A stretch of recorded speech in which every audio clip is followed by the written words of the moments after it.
तो फिल्म की शुरुआत होती है जसकीरत सिंह रांगी से, जो कि आर्मी कैंप में आर्मी में जाने की तैयारी कर रहा होता है। तो यहाँ हमें जसकीरत की फैमिली के बारे में बताया जाता है कि उसके पिता जो है वो फौज में है और उसके दादाजी भी फौज में ही थे, इसीलिए जसकीरत को भी फौज में ही जाना था। अब सीन शिफ्ट होता है और जसकीरत को हम उसे उसके दोस्त पिंदा के साथ देख पाते हैं, जो कि जसकीरत को यूपी ले जाता है लतीफ अहमद के पास। जब वो उस जगह पर पहुंचे तो हमें मालूम चला कि दरअसल में पिंदा जो है वो यहाँ पर लतीफ अहमद से बहुत सारी नशीली चीजें लेने के लिए आया है। इन सारी चीजों के साथ पिंदा जो है वो उनसे एक AK-47 भी मांगता है, क्योंकि वो कहता है कि खतरा बढ़ चुका है। तब पिंदा और जसकीरत को वहाँ से AK-47 मिल जाती है। जब वो उस जगह से वापस अपने घर आ जाते हैं तो वो लोग विधायक के घर के सामने खड़े हुए थे और पिंदा जसकीरत से कहता है कि क्या तूने सोच लिया है, तुझे सचमुच ये करना है। तब जसकीरत हाँ बोलता है और विधायक के घर के अंदर घुस जाता है। उसके घर में किसी की शादी हो रही थी, लेकिन यहाँ जसकीरत अंदर घुसते ही सभी लोगों को बहुत ही बेरहमी से मारने लगता है और अपनी बहन के बारे में पूछने लगता है कि आखिरकार वो कहाँ है, जिससे कि हमें मालूम चलता है कि विधायक के लोगों के पास जसकीरत की बहन है। विधायक के घर पर बहुत सारे लोग थे और सभी के पास हथियार भी थे, जिस वजह से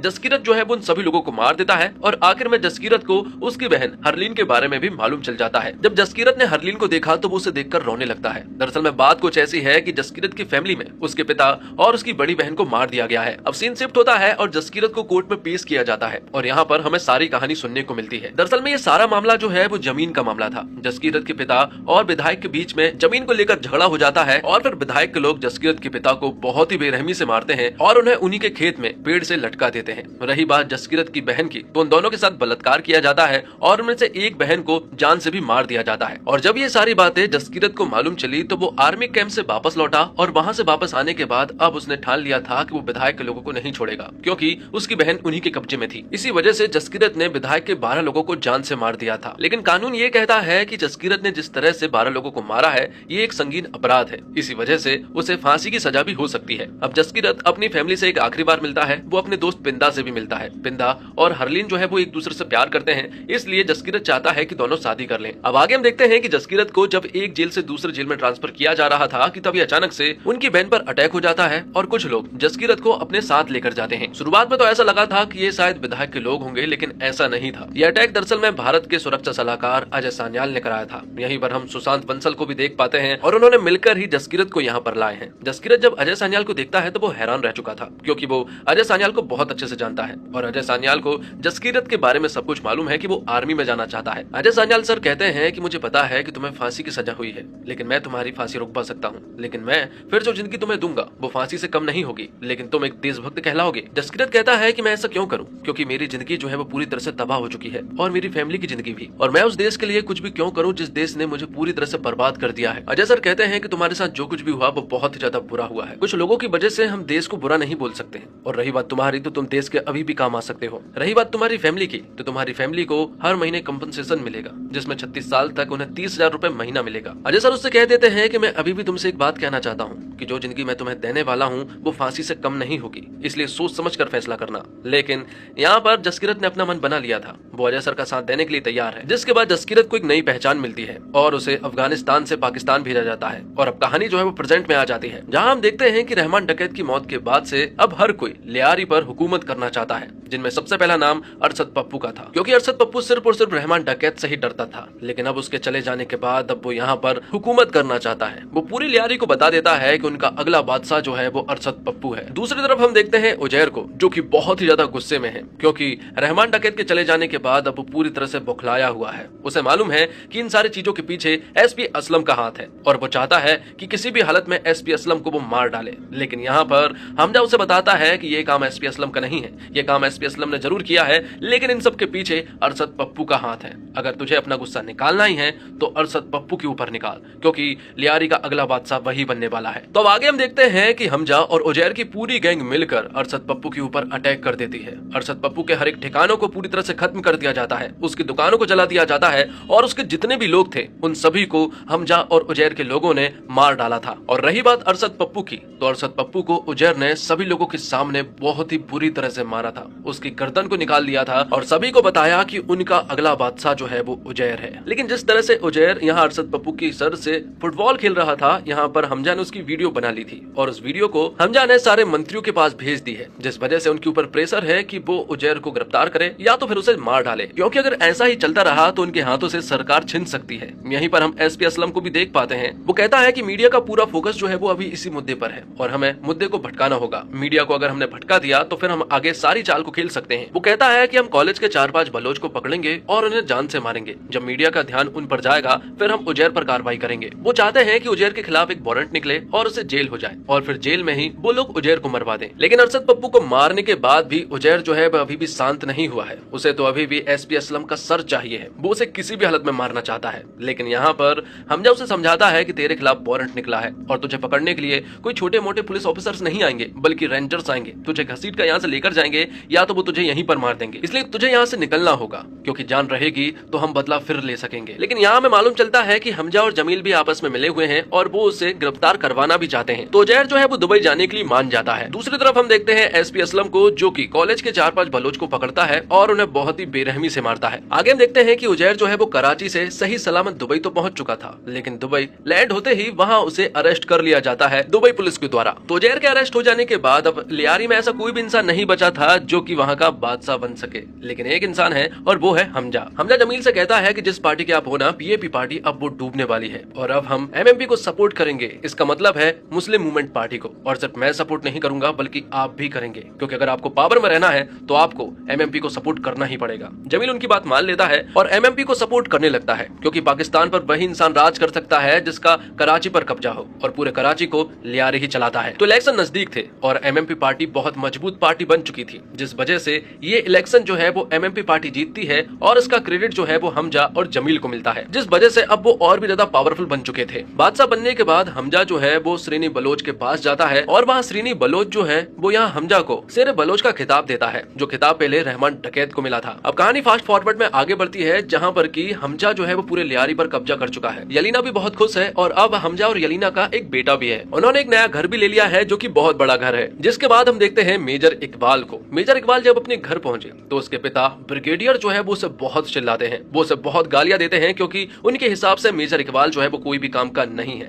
बात कुछ ऐसी है कि इंडिया में 2014 में अब बीजेपी की सरकार बन चुकी है और वहां के प्रधानमंत्री अब मोदी जी बन चुके हैं, जिस वजह से यहाँ पर मेजर इकबाल के पिता उसे बहुत चिल्लाते हैं और कहते हैं कि तू तो कह रहा था कि इंडिया में सब कुछ आईएसआई संभालता है, वहाँ कौन प्रधानमंत्री बनेगा, कौन मंत्री बनेगा, ये सब कुछ आईएसआई डिसाइड करता है। लेकिन तुम्हारी नाकारी की वजह से अब वहाँ सब कुछ बदल रहा है और अब तुम कुछ भी नहीं बचे हो। आगे हम देखते हैं कि हमजा को मेजर इकबाल अपने पास बुलाते हैं और मेजर इकबाल हमजा से कहते हैं कि जिस तरह से तू काम कर रहा है, जिस तरह से तू पूरे लियारी पर कब्जा कर बैठा है, इसे देखते हुए बड़े साहब की नजर जो है वो तेरे ऊपर पड़ चुकी है और अब वो तुझसे मिलना भी चाहते हैं। जिसके बाद हमजा और इकबाल और जमील जो है वो बड़े साहब से मिलने के लिए जाते हैं। बड़े साहब कोई और नहीं बल्कि दाऊद इब्राहिम होता है, जो कि बहुत ज्यादा बूढ़ा हो चुका है, साथ में वो हद से ज्यादा बीमार भी रहता है। इसके बावजूद बिस्तर पर लेटे लेटे वो पाकिस्तान के सारे डिसीजन लेता है। इंडिया में कब क्या करवाना है ये सारे डिसीजन भी दाऊद इब्राहिम ही लेता है। हाल ही में उन्होंने एक प्लानिंग की है और बताया कि इंडिया से कुछ लोग जो है वो पाकिस्तान आने वाले हैं। वो बहुत सारा ड्रग्स जो है वो अपने साथ लेकर जाने वाले हैं, क्योंकि कराची में इन ड्रग्स की कीमत जो है वो बहुत ही ज्यादा कम होती है और यही सारे ड्रग्स जब इंडिया पहुंचते हैं तो वो बहुत ही महंगे दाम में बिकते हैं। जो भी पैसा मिलता है उन सारे पैसों से वो हथियार खरीदते हैं। तो ड्रग्स को बॉर्डर पार कराने की जिम्मेदारी यहाँ पर हमजा को मिली थी। साथ ही उससे कहा गया था कि एसपी असलम भी उसके साथ रहेंगे ताकि कोई गड़बड़ी ना रहे। लेकिन हमजा ड्रग्स का धंधा नहीं करता है, इसके बावजूद उसे ये करना पड़ा था क्योंकि ये सारी चीजें बड़े साहब ने बोली थी। लेकिन उससे पहले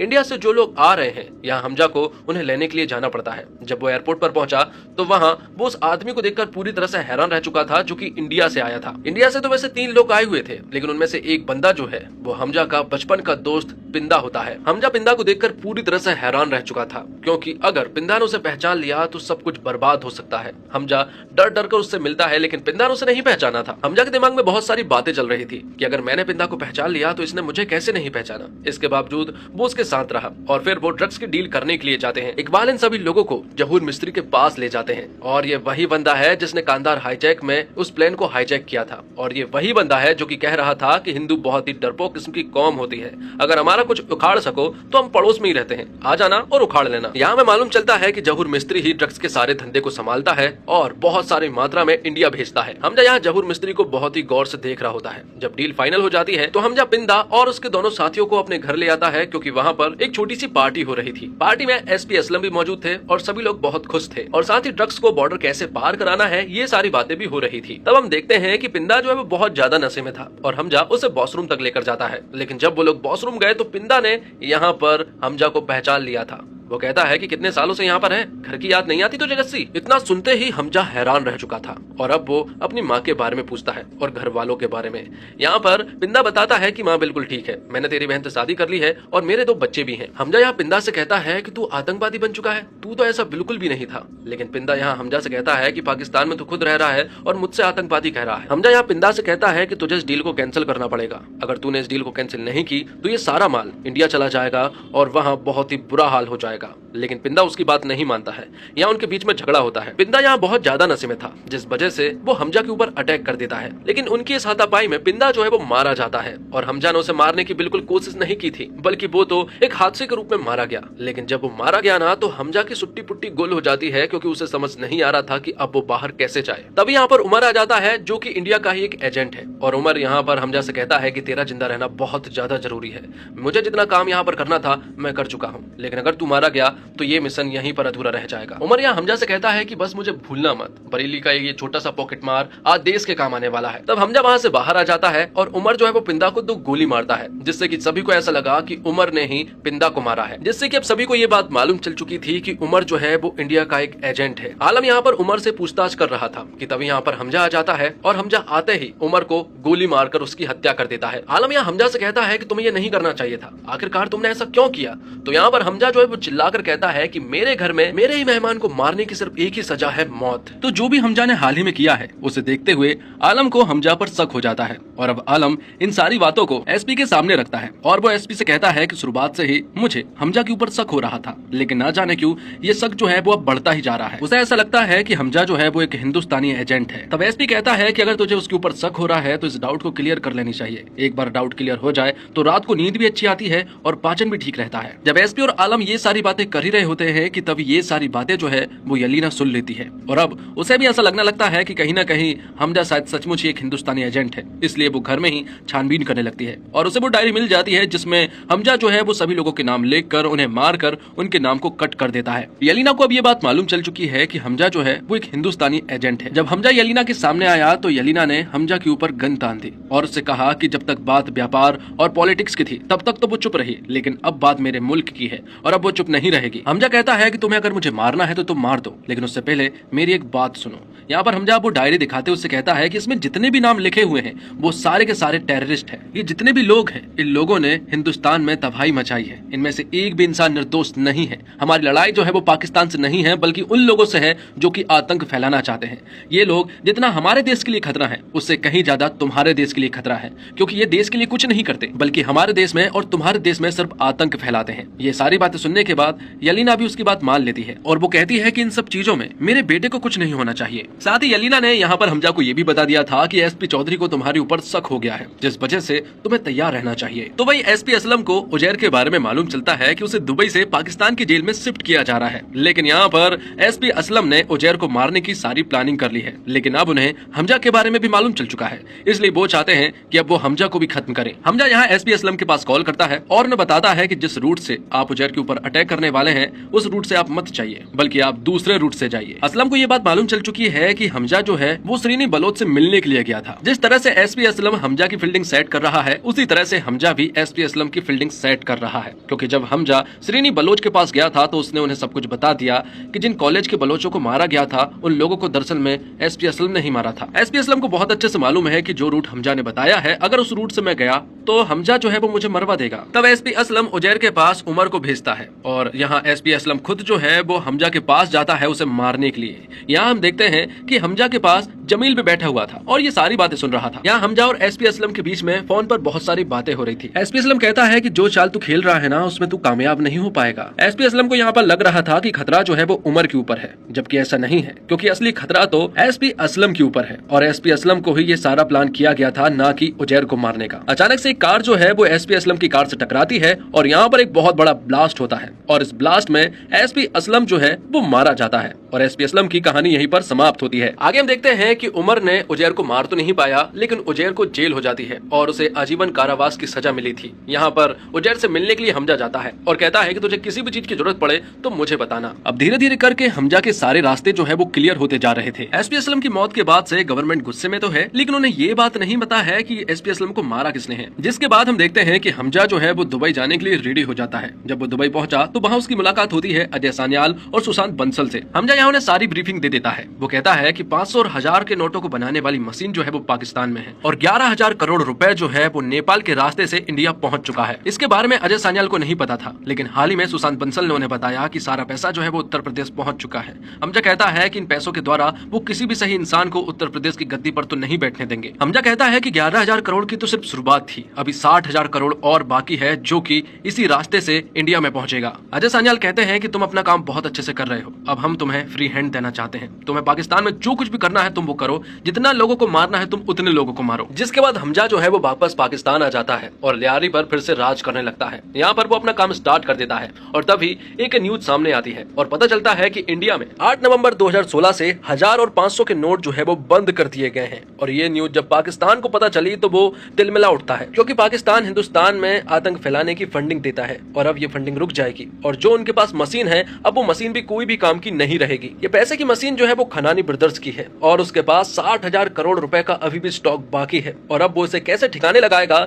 इसीलिए वो इकबाल के पास कॉल करता है। लेकिन मेजर इकबाल जो है वो उसकी कोई भी मदद नहीं कर पाता है। लेकिन अगर खनानी की किसी ने भी मदद नहीं की तो वो तो पूरी तरह से बर्बाद हो जाएगा। इसलिए खनानी हमजा के पास कॉल करता है और उससे कहता है कि इन सारे पैसे को ठिकाने तो लगाना ही होगा, इन्हें किसी भी हालत में इंडिया पहुंचाना होगा। तब हमजा कहता है कि आप कहां पर हो? खनानी कहता है कि वो उसकी फैक्ट्री में मौजूद है। हमजा को जब ये बात मालूम चली कि खनानी जो है वो फैक्ट्री में मौजूद है और वो बिल्कुल अकेला है, तो वो वहां जाता है और वहां जाकर वो खनानी को बहुत ही गंदी मौत देता है और सारा पैसा भी जला देता है। तो अब हमजा को फ्री हैंड मिलते ही यहाँ वो अपना काम स्टार्ट कर देता है। जितने लोगों ने भी हिंदुस्तान में तबाही मचाई है, जितने भी मुजाहिदीन हैं, जितने भी आतंकवादी हैं, उन सभी लोगों को यहाँ पर हमजा जो है वो बुरी तरह से मारने लगता है। पाकिस्तान में ये काम कौन कर रहा है, पाकिस्तान के आवाम को ये बात नहीं पता है, सिर्फ और सिर्फ लोग मर रहे थे। तो वहीं उमर को हमजा के ऊपर शक हो रहा था, लेकिन हमजा तो तब भी नहीं मानता, वो अभी भी बहुत सारे लोगों को मारता है और आखिर में हमजा जो है वो जहूर मिस्त्री तक पहुंच जाता है। हमजा इस इंसान को आसान मौत नहीं देगा, वो इसे तड़पा तड़पा कर मारना चाहता है, क्योंकि ये वही इंसान है जिसने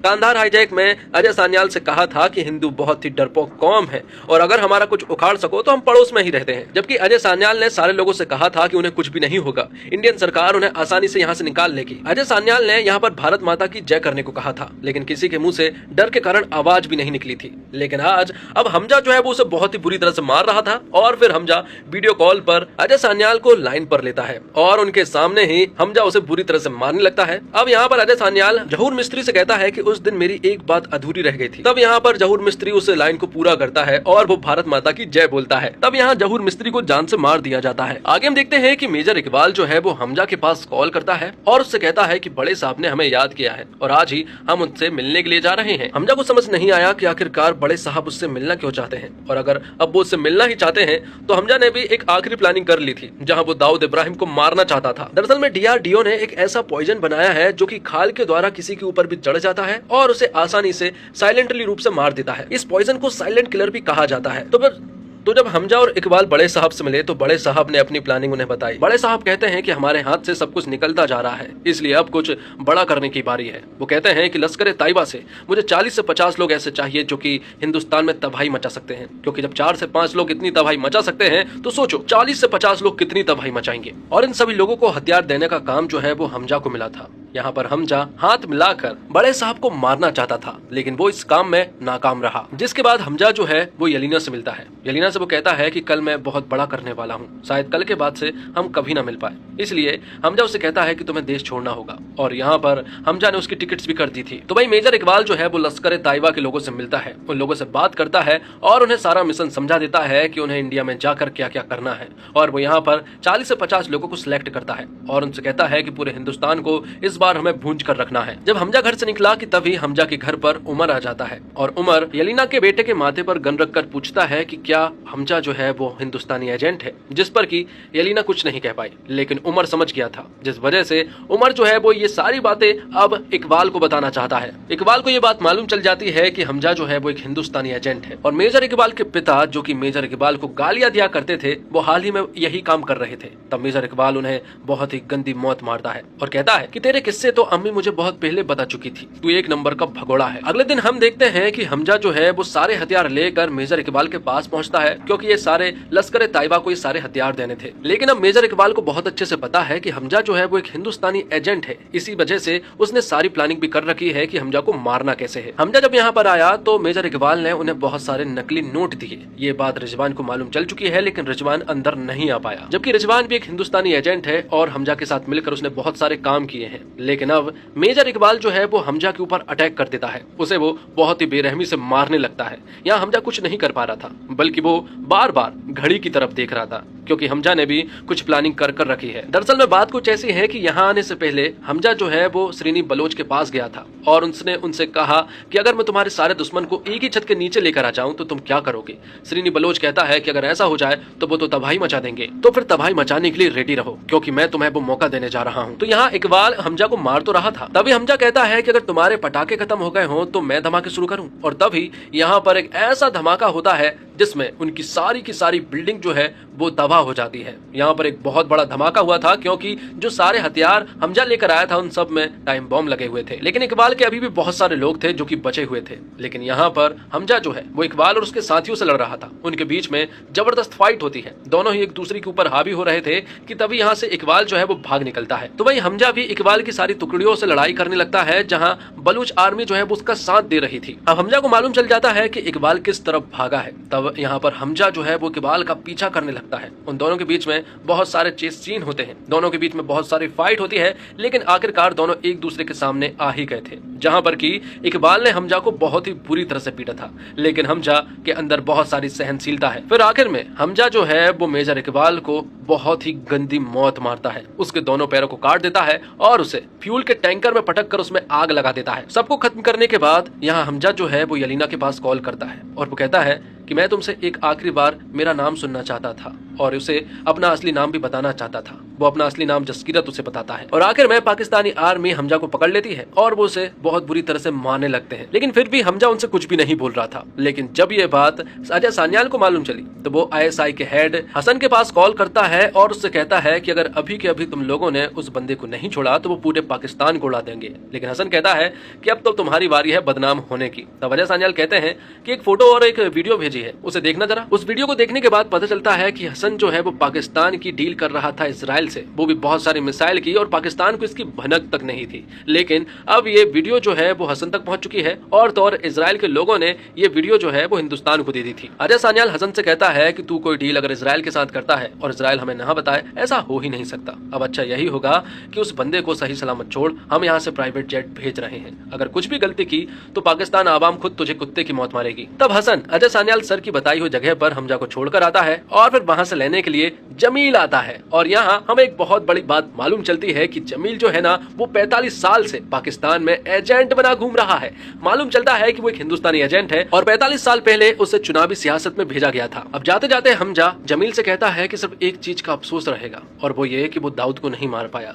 ये बात सुनते ही जमील उसे एक फोटो बताता है और हमें पता चलता है कि दाऊद जिस तरह से अभी अपाहिज बना घूम रहा है ना, उसकी हालत के पीछे का जिम्मेदार जो है वो जमील ही है, क्योंकि DRDO का वो साइलेंट किलर पॉइजन जो है वो जमील ने उसे पहले ही दे दिया था। इसी वजह से दाऊद अपाहिज हो गया है। जमील कहता है कि तड़पा तड़पा कर मारने में जो मजा है ना वो एक बार में मारने में नहीं है। जिसके बाद हम देखते हैं कि हमजा जो है वो वापस इंडिया आ जाता है। इंडिया आकर वो अजय सान्याल और बंसल से मिलता है और यहाँ पर हमजा जो है वो उन्हें सारी चीजें बताता है जो कि उसने हाल ही में कर आया है। जिसके बाद हमजा नहीं, जसकीरत जो है वो पंजाब जाता है, अपने पिंड जाता है, अपने घर जाता है, अपनी फैमिली वालों को देखता है, लेकिन वो उनसे मिलता नहीं है, क्योंकि उसे पता है कि अगर वो एक बार फैमिली वालों से मिल लिया तो फिर वो वापस नहीं आ पाएगा। इसलिए वो उन्हें देखकर वापस वापस आ जाता है और यहाँ में बताया जाता है कि किस तरह से जसकीरत ने पाकिस्तान में जाने की ट्रेनिंग की थी। 2 साल तक वो बंसल के अंडर में ट्रेनिंग करता रहा और बहुत ज्यादा मजबूत होता रहा। यहाँ सारे सोल्जर्स को एक बड़ी बात हमेशा सिखाई जाती है और वो ये कि बलिदान परमो धर्मा। तो दोस्तों, ये थी धुरंधर 2 की पूरी कहानी। एक ऐसी कहानी जो सिर्फ इंटरटेन नहीं करती बल्कि हमें याद दिलाती है कि देश के लिए लड़ाई सिर्फ बॉर्डर पर ही नहीं होती बल्कि कई जगह चुपचाप अंधेरे में लड़ी जाती है। कभी नाम नहीं मिलता, कभी पहचान नहीं मिलती, लेकिन फिर भी कुछ लोग हर बार अपने देश को खुद से पहले रखते हैं।